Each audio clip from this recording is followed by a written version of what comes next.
ഈശോ മിശിഹായ്ക്ക് സ്തുതിയായിരിക്കട്ടെ. ദിവ്യകാരുണ്യ വിമോചന ശുശ്രൂഷയുടെ 6ാമത്തെ ദിവസത്തിലേക്ക് ഏറ്റവും സ്നേഹത്തോടെ നിങ്ങളെല്ലാവരെയും സ്വാഗതം ചെയ്യാൻ എനിക്ക് വലിയ സന്തോഷമുണ്ട്. നമ്മൾ അനുഗ്രഹത്തിൻ്റെ 40 ദിവസങ്ങൾ നീണ്ടു നിൽക്കുന്ന ഒരു യാത്രയിലാണ്. ഇസ്രായേൽ ജനം മരുഭൂമിയിലൂടെ കാനാൻ ദേശത്തെ ലക്ഷ്യം വെച്ച് പോയതുപോലെ ഒരു യാത്രയാണിത്. നിങ്ങൾക്ക് വലിയ ഉത്സാഹം ദൈവം തരട്ടെ എന്ന് ഞാൻ പ്രാർത്ഥിക്കുന്നു. ഒരു 4-5 ദിവസങ്ങൾ കഴിയുമ്പോൾ നമ്മുടെ തീഷ്ണത പോകാൻ സാധ്യതയുണ്ട്. അതുകൊണ്ട് നിങ്ങൾ ഓരോ ദിവസവും രാത്രി ഉറങ്ങുന്നതിന് മുമ്പ് കർത്താവിനോട് പ്രാർത്ഥിക്കണം, ദൈവമേ നാളെ ഈ 40 ദിവസത്തെ എൻ്റെ പ്രാർത്ഥന മുടങ്ങാതിരിക്കാൻ, ഞാൻ ചെയ്യണമെന്ന് ദൈവം ആഗ്രഹിക്കുന്ന കാര്യങ്ങളൊക്കെ മുടങ്ങാതെ ചെയ്യാൻ എന്നെ സഹായിക്കണമേ എന്ന് പ്രാർത്ഥിച്ച് നിങ്ങൾ തീഷ്ണതയോടെ കിടക്കണം. അതുപോലെ തന്നെ ഈ എപ്പിസോഡ് നിങ്ങൾ ഒരു പ്രാവശ്യമോ ഒന്നിലധികം പ്രാവശ്യമോ കാണണം. അങ്ങനെ ആ കൃപയിൽ, പ്രത്യേകിച്ച് ആരാധനയിൽ ഒരാശീർവാദം എല്ലാ ദിവസവും ഉണ്ട്. ആ ആശീർവാദം സ്വീകരിച്ച് നമുക്ക് വലിയ കൃപയിൽ ഈ 40 ദിവസത്തെ പ്രാർത്ഥന പൂർത്തിയാക്കണം. സെപ്റ്റംബർ മാസം 8-ാം തീയതി നമുക്കൊരു വലിയ അനുഗ്രഹത്തിൻ്റെ വാതിൽ തുറക്കപ്പെടും. പ്രത്യേകിച്ച് നമുക്കറിയാം ഒരു സ്പിരിച്വൽ അപ്ഡേറ്റ് നടക്കും. നമ്മുടെ ആത്മീയ റാങ്ക് ദൈവം വർദ്ധിപ്പിച്ചു തരും. വലിയ കൃപകൾക്ക് വേണ്ടി നമ്മുടെ ദൈവം നമ്മുടെ ഹൃദയത്തെയും കുടുംബത്തെയും തുറന്ന് തരികയും ചെയ്യും. അപ്പോൾ അത് ഓർമ്മിപ്പിക്കുന്നു. നമുക്ക് ഈ 6ാം ദിവസത്തെ ചിന്തയ്ക്ക് വേണ്ടി ഞാൻ എടുക്കുന്നത് ഉൽപ്പത്തി പുസ്തകത്തിൻ്റെ 14-ാം അധ്യായത്തിൽ 17 മുതലുള്ള വാക്യങ്ങളാണ്. ഉൽപ്പത്തി 14-17 മുതലുള്ള വാക്യങ്ങൾ. കെദോർ ലവോമറെയും കൂടെയുണ്ടായിരുന്നവരെയും തോൽപ്പിച്ചു മടങ്ങി വന്ന അബ്രാമിനെ എതിരേൽക്കാൻ സോദോം രാജാവിൻ്റെ താഴ്വര എന്നറിയപ്പെടുന്ന ഷാവേ താഴ്വരയിലേക്ക് ചെന്നു. സാലേം രാജാവായ മെൽക്കിസദേക്ക് അപ്പവും വീഞ്ഞും കൊണ്ടുവന്നു.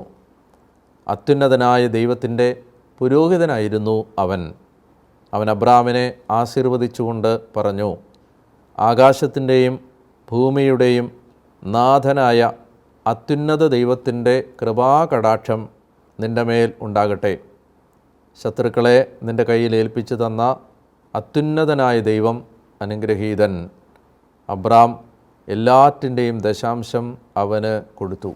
ബൈബിളിൽ നമ്മൾ അബ്രാമിൻ്റെ ജീവിത കഥ വായിച്ചു പോകുമ്പോൾ വായനക്കാരൻ ഒരല്പം ആശങ്കയോടെ തട്ടി നിൽക്കുന്നൊരു ഭാഗമാണ് എവിടെ നിന്നെന്നറിയാതെ ഈ കഥയിലേക്ക് കയറി വരുന്ന മൽക്കിസദേക്ക് എന്ന കഥാപാത്രം.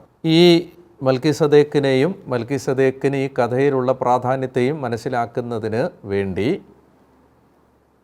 നമ്മൾ വിശുദ്ധ കുർബാനയുമായി ബന്ധപ്പെട്ടും ആത്മീയതയുമായി ബന്ധപ്പെട്ടും മനസ്സിലാക്കേണ്ട ഒരു കോൺസെപ്റ്റ് ഞാനൊന്ന് വിശദീകരിക്കുകയാണ്. അതാണ് ബ്ലെസ്സിങ് എന്ന് പറയുന്ന കോൺസെപ്റ്റ്, ആശീർവാദം.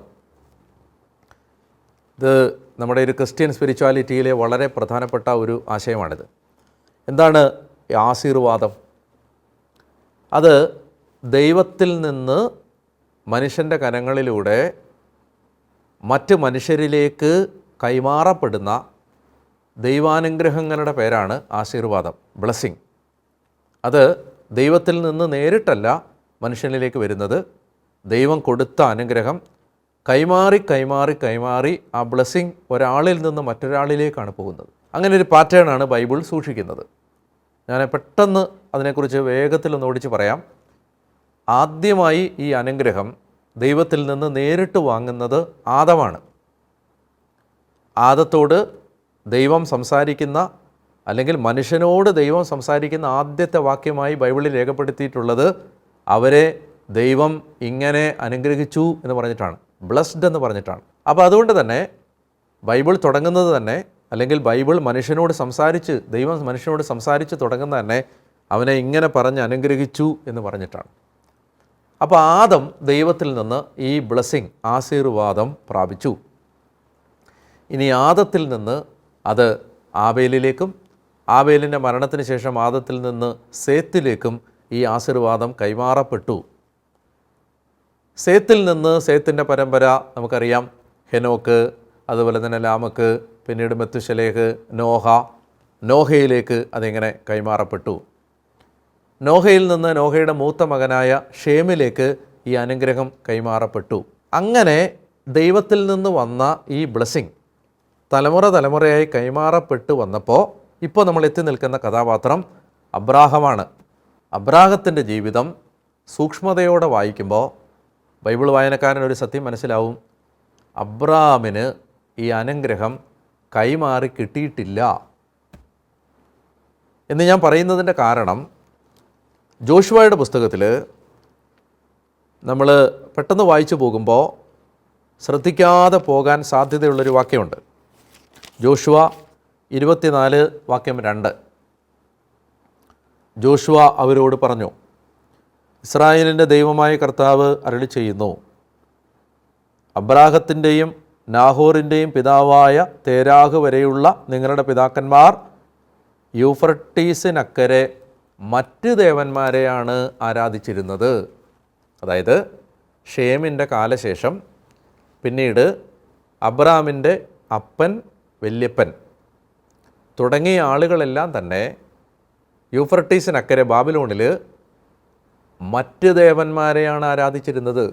അവിടെ എന്താ സംഭവിക്കുന്നത്? അവിടെ ഷേം വരെ എത്തി നിന്ന, ഷേം വരെ ദൈവം കൊടുത്തു നിർത്തിയ ആ ബ്ലെസ്സിങ്, ആശീർവാദം അവിടെ ഏതോ ഒരു തലമുറയിൽ വെച്ച് അവർ വിഗ്രഹാരാധനയിലേക്ക് പോകുമ്പോൾ അത് കട്ടായി. ഇനി രക്ഷാകര ചരിത്രം മുന്നോട്ട് കൊണ്ടുപോകാൻ അബ്രാം നിൽക്കുകയാണ്. അബ്രാം നിൽക്കുമ്പോൾ അബ്രാം നിൽക്കുന്നത് ഈ അനുഗ്രഹം ഇല്ലാതെയാണ്. അബ്രാം ദൈവം പറഞ്ഞ് കേട്ട് വന്നു, കനാൻ ദേശത്തേക്കുള്ള യാത്രയൊക്കെ വന്നു, എങ്കിലും ഈ ബ്ലെസ്സിങ് ലൈൻ മുറിഞ്ഞിട്ടുണ്ട്. വിഗ്രഹാരാധന നടത്തിയത് വഴി യഹോവയായ ദൈവത്തിൽ നിന്നുള്ള അനുഗ്രഹം മുറിഞ്ഞുപോയി, വിഗ്രഹങ്ങളിലേക്ക് തിരിഞ്ഞു. ഇവിടെ മൽക്കീസദേക്കിൻ്റെ കഥയിലെ സാങ്കത്യം, ഇവിടെ മുറിഞ്ഞുപോയ ഈ ആശീർവാദം അബ്രാമിന് തിരിച്ചു കൊടുക്കാനാണ് മൽക്കീസദേക്ക് വരുന്നത്. അതുകൊണ്ട് യഹൂദ പണ്ഡിതന്മാർ ഈ ഭാഗം വ്യാഖ്യാനിക്കുമ്പോൾ പലരും അഭിപ്രായപ്പെട്ടിട്ടുണ്ട്, ഒന്നുകിൽ ഇത് ഷേമോ, നോഹയുടെ മകനായ ഷേമോ, ഷേമിൻ്റെ സന്താനങ്ങളിൽ ആരെങ്കിലുമോ ആയിരുന്നിരിക്കണം മൽക്കീസദേക്ക് എന്ന ഒരഭിപ്രായം ബൈബിൾ പണ്ഡിതന്മാരുടെ ഇടയിലുണ്ട്. എന്ന് പറഞ്ഞാൽ തലമുറ തലമുറയായി ദൈവം പകർന്നു കൊടുത്ത ആ അനുഗ്രഹം അബ്രാമിന് റീഇൻസ്റ്റേറ്റ് ചെയ്യുന്നതിന് ദൈവം നിയോഗിച്ച ഷേമോ, ഷേമിൻ്റെ പരമ്പരയിൽപ്പെട്ട ആരെങ്കിലുമോ ഒരാളാണ് മൽക്കീസദേക്ക്. അങ്ങനെയാണെങ്കിൽ വളരെ ശ്രദ്ധിച്ച് മനസ്സിലാക്കണം, അബ്രാമിന് ദൈവത്തിൽ നിന്നുള്ള ആശീർവാദം മൽക്കീസദേക്ക് തിരിച്ചു കൊടുക്കാൻ പോവാണ്. അയാൾ തിരിച്ചു കൊടുത്തത് എങ്ങനെയാണ്? നമ്മൾ വായിക്കുന്നത് എങ്ങനെയാണ്? സാലേം രാജാവായ മൽക്കീസദേക്ക് അപ്പവും വീഞ്ഞും കൊണ്ടുവന്നു. എങ്ങനെയാണ് ഈ അനുഗ്രഹം റീഇൻസ്റ്റേറ്റ് ചെയ്യുന്നത്? ചുമ്മാ വന്നിട്ട് തലയൊക്കെ വെച്ച് അനുഗ്രഹിക്കുകയല്ല. അപ്പവും വീഞ്ഞും കൊണ്ടുവന്നു എന്ന് പറഞ്ഞാൽ തൊട്ടടുത്ത വാക്യത്തിൽ പറയുന്നുണ്ട്, അവൻ അത്യുന്നതനായ ദൈവത്തിൻ്റെ പുരോഹിതനായിരുന്നു. ഈ 2 വാക്യങ്ങൾ കൂട്ടിച്ചേർത്ത് വായിച്ചാൽ ഈ പുരോഹിതൻ അപ്പവും വീഞ്ഞും കൊണ്ടുവന്ന് വെറുതെ ഇങ്ങനെ കാണിക്കുകയല്ല, അവൻ അവിടെ ഒരു ബലിപീഠം പണിത് അവിടെ അപ്പവും വീഞ്ഞും കാഴ്ചവെച്ചു. ആ ബലി നടത്തിയിട്ട് അബ്രാമിനെ അനുഗ്രഹിച്ചു. തലമുറകൾ അല്ലെങ്കിൽ പൂർവികർ കളഞ്ഞു കുളിച്ച, നഷ്ടപ്പെടുത്തിയ അനുഗ്രഹം അബ്രാമിന് മൽക്കീസദേക്ക് എന്ന പുരോഹിതൻ തിരിച്ചു കൊടുക്കുന്നത് അപ്പവും വീഞ്ഞും ബലിയർപ്പിച്ചിട്ടാണ്, ബലിപീഠം പണിതിട്ടാണ്. അപ്പോൾ നമ്മൾ ഇതിൽ നിന്ന് മനസ്സിലാക്കേണ്ട ഏറ്റവും വലിയ പാഠം എന്ന് പറയുന്നത്, നമ്മുടെ ജീവിതത്തിൽ നമ്മുടെ പൂർവികർ, നമ്മുടെ മാതാപിതാക്കൾ, ആൻസസ്റ്റേഴ്സ് കളഞ്ഞു കുളിച്ച ദൈവകൃപകൾ നമ്മൾ തിരിച്ചു പ്രാപിക്കേണ്ടത് ബലിപീഠങ്ങളിലൂടെയാണ്, ബലിയർപ്പിച്ചുകൊണ്ടാണ്. മൽക്കീസദേക്ക് പുരോഹിതനാണ്. ഞാൻ അതിനെക്കുറിച്ച് ഒരു വാക്കുകൂടി പറയാം. നമുക്കറിയാം, ബൈബിളിൽ 2 ലൈൻ ഓഫ് പ്രീസ്റ്റ്ഹുഡ് ഉണ്ട്. പൗരോഹിത്യത്തിൻ്റെ 2 കൈവഴികൾ ബൈബിളിലുണ്ട്. ഒന്നാമത്തേത് ആദ്യജാതന്മാരുടെ പൗരോഹിത്യം, priesthood of the first bone എന്ന് പറഞ്ഞാൽ എന്താണ്? ബൈബിളിലെ ആദ്യജാതന്മാർ മൂത്ത മകനിൽ നിന്ന്, അപ്പനിൽ നിന്ന് മൂത്ത മകനിലേക്ക്, പിന്നീട് ആ അടുത്ത തലമുറയിലെ മൂത്ത മകനിലേക്ക്, ഇങ്ങനെ ഫസ്റ്റ് ബോൺ അങ്ങനെ കൈമാറി പോയ ഓരോ കുടുംബത്തിലെയും പുരോഹിത ശുശ്രൂഷ ചെയ്യാനുള്ള ഉത്തരവാദിത്വം ഈ കുടുംബത്തിലെ മൂത്ത മകനായിരുന്നു. അതാണ് priesthood of the first bone. മരുഭൂമിയിൽ വെച്ച് കാളക്കുട്ടിയെ ആരാധിച്ച് കഴിയുമ്പോൾ മുതൽ ഈ ആദ്യത്തെ പൗരോഹിത്യം ഇല്ലാതാവും. പകരം ലേവ്യ പൗരോഹിത്യം, രണ്ടാമത്തേത് ലെവിറ്റിക് പ്രീസ്റ്റ്ഹുഡ്, അത് ആരംഭിക്കും. പിന്നീട് സ്നാപക യോഹന്നാൻ്റെ കാലം വരെ ഈ ലേവ്യ പൗരോഹിത്യമുണ്ട്. സ്നാപക യോഹന്നാൻ യേശുവിന് ജ്ഞാനസ്നാനം കൊടുക്കുമ്പോൾ പൗരസ്ത്യ സുറിയാനി ആരാധനാ പാരമ്പര്യങ്ങളിൽ ഇങ്ങനെയൊരു കാഴ്ചപ്പാടുണ്ട്. യോഹന്നാൻ യേശുവിന് ആ പഴയ നിയമ പൗരോഹിത്യം ലെവിറ്റിക്കൽ പ്രീസ്റ്റ്ഹുഡ് തിരിച്ചേൽപ്പിച്ചു എന്ന്. യേശുക്രിസ്തുവിലൂടെ വീണ്ടും ഈ ആദ്യജാതന്മാരുടെ പൗരോഹിത്യം, അതാണ് ക്രിസ്തു ആ ക്രമം അനുസരിച്ചാണ്, മൽക്കീസദേക്കിൻ്റെ ക്രമം അനുസരിച്ചാണ്, ആദ്യജാതന്മാരുടെ ക്രമം അനുസരിച്ചാണ് ക്രിസ്തു പുരോഹിതനായി മാറുന്നത്.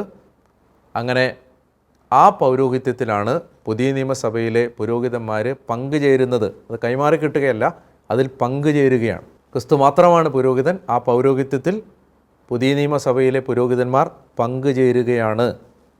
അവരിലേക്ക് കൈമാറി വരികയല്ല, പങ്കുചേരുകയാണ്. അപ്പോൾ ഇങ്ങനെ രണ്ട് ലൈൻ ഓഫ് പ്രീസ്റ്റ്ഹുഡ് ഉണ്ട്. അപ്പോൾ മൽക്കീസദേക്ക് റെപ്രസെൻ്റ് ചെയ്യുന്നത് ആദ്യജാതന്മാരുടെ പൗരോഹിത്യത്തെയാണ്. ഞാൻ പറഞ്ഞത് ഇത്രയേ ഉള്ളൂ.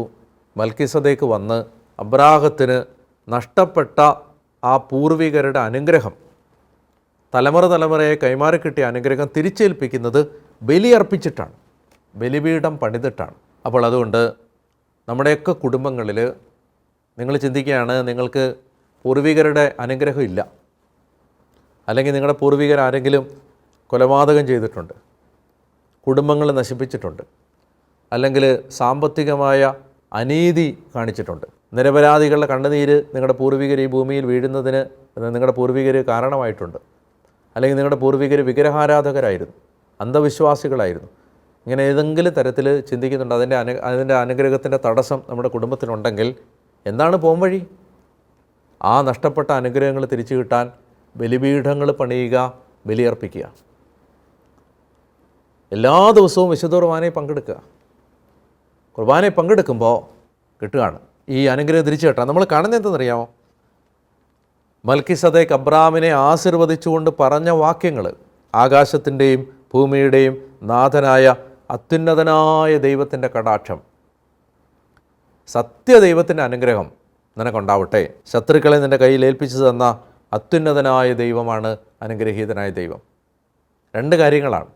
ഒന്ന്, നിനക്ക് ഇപ്പോൾ ഈ രാജാക്കന്മാരെ തോൽപ്പിച്ച് ലോത്തിനെ രക്ഷിക്കാൻ കഴിഞ്ഞത് നിന്നെ ദൈവം സഹായിച്ചതുകൊണ്ടാണ്. ദൈവത്തിൻ്റെ കരുണയാണത്. ദൈവമാണ് നിൻ്റെ സമ്പത്ത്. അവിടുന്ന് നീ കൊള്ളയടിച്ച് കിട്ടിയ സമ്പത്തല്ല, ദൈവമാണ് നിൻ്റെ സമ്പത്ത്. അതുകൊണ്ട് അത് നീ മറന്നു പോകരുതെന്നാണ് മൽക്കീസദേക്ക് പറയുന്നത്. നമുക്ക് ദൈവം തന്ന നന്മകളൊന്നും മറന്നു പോകാതിരിക്കാനും, നമ്മൾ വന്ന വഴികളൊന്നും മറന്നു പോകാതിരിക്കാനും, അതുപോലെ തന്നെ നമുക്ക് നഷ്ടപ്പെട്ട അനുഗ്രഹങ്ങളെല്ലാം തിരിച്ചു കിട്ടാനും. കഥ പറഞ്ഞില്ലേ, എൻ്റെ ഓർമ്മയ്ക്കായിട്ട് നിങ്ങളിത് ചെയ്യണമെന്ന്. എൻ്റെ ഓർമ്മയ്ക്കായി നമ്മൾ മറന്നു പോകാതിരിക്കാൻ, ദൈവം നടത്തിയ വഴികൾ മറക്കാതിരിക്കാൻ, അതുപോലെ തന്നെ നമുക്ക് നഷ്ടപ്പെട്ട എല്ലാ അനുഗ്രഹങ്ങളും തിരിച്ചു കിട്ടാൻ ഒരു വഴിയേ ഉള്ളൂ. അത് ദൈവത്തെ ആരാധിക്കുക, ബലിപീഠം പണിത് ബലിയർപ്പിച്ച് ദൈവത്തെ ആരാധിക്കുക. നമുക്കിന്ന് നമ്മുടെ ജീവിതത്തിൽ നമ്മൾ അഭ്യസിക്കേണ്ട നന്മ ക്ഷമയുടെ ഒരു പുണ്യമാണ്. ക്ഷമ. മറ്റുള്ളവരോട് ക്ഷമിക്കാനുള്ള ഏതെങ്കിലും മേഖല നമ്മുടെ മനസ്സിലുണ്ടെങ്കിൽ നമുക്കറിയാം, മാനുഷികമായിട്ട് നമുക്ക് ആരോടും ക്ഷമിക്കാൻ പറ്റത്തില്ല. ക്ഷമിക്കാൻ പറ്റണമെങ്കിൽ കർത്താവ് സഹായിച്ചാലേ പറ്റൂ. നമുക്കിന്ന് കർത്താവിന് മുമ്പിൽ ആ തീരുമാനം എടുക്കാം. എന്നെ വേദനിപ്പിച്ചവരോട്, എന്നെ കരയിപ്പിച്ചവരോട്, എനിക്ക് അപമാനം തന്നവരോട് ഹൃദയപൂർവ്വം ക്ഷമിക്കാൻ ഞാൻ തീരുമാനിക്കുന്നു. ഇനി ഒഴിവാക്കേണ്ട തിന്മയാണ് ശത്രുത, എനിമിറ്റി. നമുക്ക് ശത്രുത അവസാനിപ്പിക്കാനും ശത്രുത ഒഴിവാക്കാനും അതുപോലെ തന്നെ സ്നേഹത്തിൽ ജീവിക്കാനുമുള്ള ഒരു കൃപ കിട്ടാൻ പ്രാർത്ഥിക്കണം. അപ്പോൾ അഭ്യസിക്കേണ്ട പുണ്യം ഫൊർഗിവ്നെസ്, ക്ഷമ, പാപം, ഒഴിവാക്കേണ്ട പാപം, എനിമിറ്റി, ശത്രുത. ടാസ്ക് ഇതാണ്. കൊരിന്തോസ് ലേഖനം 1 കൊരിന്തോസ് 13-ാം അധ്യായം സ്നേഹത്തിൻ്റെ ഗീതമാണ്. സ്നേഹം സകലതും ക്ഷമിക്കുന്നു, സകലതും സഹിക്കുന്നു. അപ്പോൾ ആ സ്നേഹഗീതം ഒരു 2-3 പ്രാവശ്യം ഒന്ന് വായിച്ച് നമുക്ക് അങ്ങനെ ഒരു എല്ലാവരെയും സ്നേഹിക്കാനും ക്ഷമിക്കാനുമുള്ള ഒരു കൃപ, ഹൃദയവിശാലത കിട്ടുന്നതിന് വേണ്ടി പ്രാർത്ഥിക്കാം. പ്രാർത്ഥന ഇതാണ്: കർത്താവേ, ഞങ്ങളുടെ കടക്കാരോട് ഞങ്ങൾ ക്ഷമിച്ചതുപോലെ ഞങ്ങളുടെ കടങ്ങളും പാപങ്ങളും ഞങ്ങളോട് ക്ഷമിക്കണമേ. ഇതൊന്ന് പല ആവർത്തിക്കാനായിട്ട് ശ്രദ്ധിക്കുക. കർത്താവേ, ഞങ്ങളുടെ കടക്കാരോട് ഞങ്ങൾ ക്ഷമിച്ചതുപോലെ ഞങ്ങളുടെ കടങ്ങളും പാപങ്ങളും ഞങ്ങളോടും ക്ഷമിക്കണമേ എന്ന് നമുക്ക് കർത്താവിനോട് പ്രാർത്ഥിക്കുകയും ചെയ്യാം. നമുക്കിന്ന് ഈ ദിവസം നമുക്ക് ദൈവം തന്ന നന്മകൾക്ക് നന്ദി പറയാം. ഞാൻ ഒരിക്കൽ കൂടി നിങ്ങൾ മറന്നു പോകാതിരിക്കാനാണ് നമ്മൾ ഈ ശുശ്രൂഷയുമായിട്ട് ബന്ധപ്പെട്ട് എല്ലാ ദിവസവും നിങ്ങൾ ചെയ്യണം എന്ന് ആഗ്രഹിക്കുന്ന കാര്യം നിങ്ങളെ ഓർമ്മിപ്പിക്കുന്നത്. ആദ്യത്തെ 10 ദിവസങ്ങൾ നമ്മളെ തന്നെ വിശുദ്ധീകരിക്കുന്നതിന് വേണ്ടിയുള്ള ഒരു ഘട്ടമാണ്. രണ്ടാമത്തേത് നമുക്കൊരു ദൈവികമായ വിശ്വാസം ആഴപ്പെടാനും പിന്നീട് ദൈവത്തോട് ആഴമായ ബന്ധം ഉണ്ടാവാനും ഒടുവിൽ സമർപ്പിക്കാനും ഒരു വിധത്തിൽ അങ്ങനെ 40 ദിവസം 10 ദിവസങ്ങൾ വീതമുള്ള 4 ഘട്ടങ്ങളായിട്ടാണ് നമ്മളതിനെ തിരിച്ചിട്ടുള്ളത്. ഞാനീ പറയുന്ന സന്ദേശങ്ങൾ നിങ്ങൾ ശ്രദ്ധിക്കുക. ഒരു ബുക്കിലോ ഡയറിയിലോ ഒക്കെ പ്രധാനപ്പെട്ട ആശയങ്ങൾ എഴുതി വെക്കുക. പ്രാർത്ഥിക്കാൻ പറയുന്ന പ്രാർത്ഥന ചൊല്ലുക. ടാസ്ക് ചെയ്യാൻ ശ്രമിക്കുക. തിന്മ ഒഴിവാക്കാൻ വേണ്ടി കർത്താവിനോട് പ്രാർത്ഥിക്കുക, അതിനുവേണ്ടി പരിശ്രമിക്കുക. പിന്നെ അടിസ്ഥാനപരമായിട്ട് ഞാൻ പറഞ്ഞിരുന്നു, നമ്മൾ എല്ലാ ദിവസവും പൂർവികർക്ക് വേണ്ടി പ്രാർത്ഥിക്കാൻ ഒരു ഫാമിലി ട്രീയുടെ ചാർട്ടും അതുപോലെ തന്നെ ആൻസസ്റ്റേഴ്സിന് വേണ്ടിയുള്ള പ്രെയറും നമ്മുടെ എൻകൗണ്ടർ ആപ്പിലും മൗണ്ട് കാർമലിൻ്റെ വെബ്സൈറ്റിലും അവൈലബിൾ ആണ്. അത് നിങ്ങൾക്ക് ഡൗൺലോഡ് ചെയ്തെടുക്കാം. അതുപോലെ തന്നെ എല്ലാ ദിവസവും വിശുദ്ധ കുർബാനയിൽ പങ്കെടുക്കണം. 1 മണിക്കൂറെങ്കിലും നേരിട്ട് പറ്റാത്തവർ ഓൺലൈനായിട്ടോ പെർപ്പച്വൽ അഡറേഷൻ നിത്യാരാധന നടക്കുന്ന ശുശ്രൂഷകളിൽ അതിൽ പങ്കെടുത്ത് പ്രാർത്ഥിക്കണം. പിന്നെ ഉപവാസം എടുക്കാൻ സാധിക്കുന്ന അത്രയും 1 നേരമോ 2 നേരമോ അങ്ങനെയൊക്കെ ഉപവാസം എടുത്തോ, അല്ലെങ്കിൽ എന്തെങ്കിലും കാര്യം ഒരു ഉപവാസം എടുത്തോ നമ്മൾ ഈ ശുശ്രൂഷയിൽ പങ്കെടുക്കണം. അതുപോലെ തന്നെ മറ്റെല്ലാ നിങ്ങളുടെ ഗ്രൂപ്പുകളിലേക്കെല്ലാം ഇത് ഷെയർ ചെയ്ത് കൊടുത്ത് ഇനിയും അത് തുടങ്ങാത്തവരുണ്ടെങ്കിൽ അവരെ പ്രേരിപ്പിക്കുകയൂടെ ചെയ്യണമെന്ന് സ്നേഹത്തോട് ഓർമ്മിപ്പിക്കുന്നു. നമുക്ക് ആരാധനയിലേക്ക് കടക്കാം. ആരാധനയിൽ നമുക്കിതിനു വേണ്ട ആശീർവാദം കർത്താവിൻ്റെ കയ്യിൽ നിന്ന് പ്രാപിക്കുകയും ചെയ്യാം.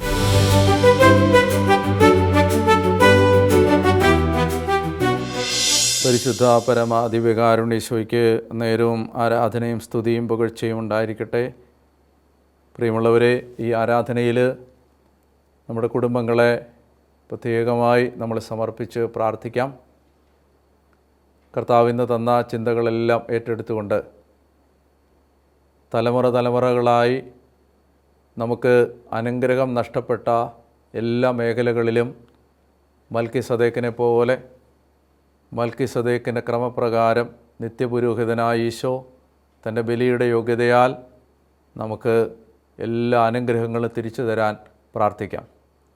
ജോയേൽ പ്രവചനം 2-ാം അധ്യായം 25-ാം വാക്യം: വിട്ടിൽ വെട്ടുക്കിളി, പച്ചക്കുതിര, കമ്പിളിപ്പുഴു തുടങ്ങിയ ഞാൻ അയച്ച മഹാസൈന്യങ്ങൾ തിന്ന് നശിപ്പിച്ച നിൻ്റെ സംവത്സരത്തിലെ വിളവുകൾ ഞാൻ നിനക്ക് തിരിച്ചു തരും. നഷ്ടപ്പെട്ടതെല്ലാം തിരിച്ചു തരുന്ന കർത്താവേ, ഇപ്പോൾ ഈ മക്കൾക്ക് വേണ്ടി ഞാൻ പ്രാർത്ഥിക്കുന്നു. പരിശുദ്ധ കുർബാനയുടെ മുമ്പിൽ കർത്താവേ, ഈ ജനത്തെ സമർപ്പിക്കുമ്പോൾ മാതാപിതാക്കളുടെയോ പൂർവികരുടെയോ തങ്ങളുടെ തന്നെയോ പാപങ്ങൾ മൂലം ഞങ്ങൾ നഷ്ടപ്പെടുത്തി കളഞ്ഞ ദൈവത്തിൻ്റെ വാഗ്ദത്തങ്ങൾ, ഞങ്ങൾക്ക് വേണ്ടി ദൈവം വെച്ചിരിക്കുന്ന ദൈവകൃപകൾ, ദൈവമേ, അത് ഞങ്ങളിൽ നഷ്ടമാവാതിരിക്കാൻ, ഞങ്ങൾക്കത് തിരിച്ചു കിട്ടാൻ യേശുവിൻ്റെ കുരിശിലെ ബലിയുടെ യോഗ്യതകളാൽ ഞങ്ങൾക്കിടയാവട്ടെ എന്ന് പ്രാർത്ഥിക്കുന്നു.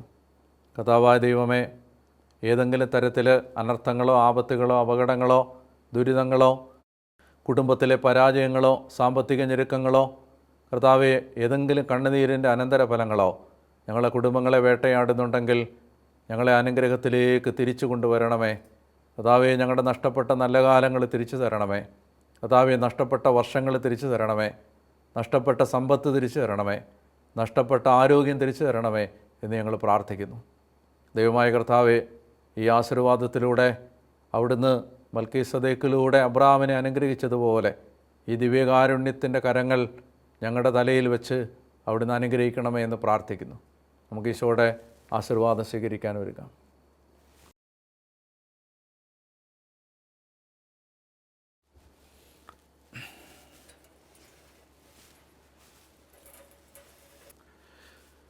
സർവശക്തനായ ദൈവം നിങ്ങളെയും നിങ്ങളുടെ കുടുംബങ്ങളെയും ആശീർവദിച്ച് അനുഗ്രഹിക്കട്ടെ.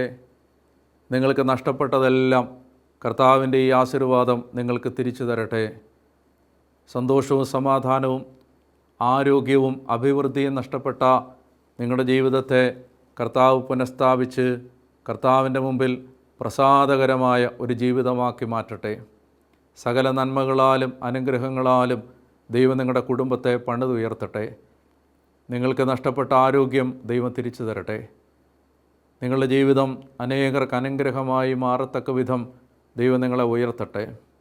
തലമുറകളായി നിങ്ങളുടെ കുടുംബങ്ങളിൽ ഏതെങ്കിലും നന്മകൾ തടഞ്ഞു വെക്കപ്പെട്ടിട്ടുണ്ടെങ്കിൽ യേശുവിൻ്റെ നാമത്തിൽ അത് നിങ്ങൾക്ക് തിരിച്ചു കിട്ടട്ടെ. കർത്താവായ യേശു വീണ്ടും നിങ്ങളെ പുനഃസ്ഥാപിച്ച് തലമുറകളായുണ്ടായ വിനാശങ്ങൾ പരിഹരിക്കട്ടെ. കർത്താവായ യേശുവിൻ്റെ ശരീരരക്തങ്ങളുടെ യോഗ്യതകളാൽ തന്നെ. ആമേൻ.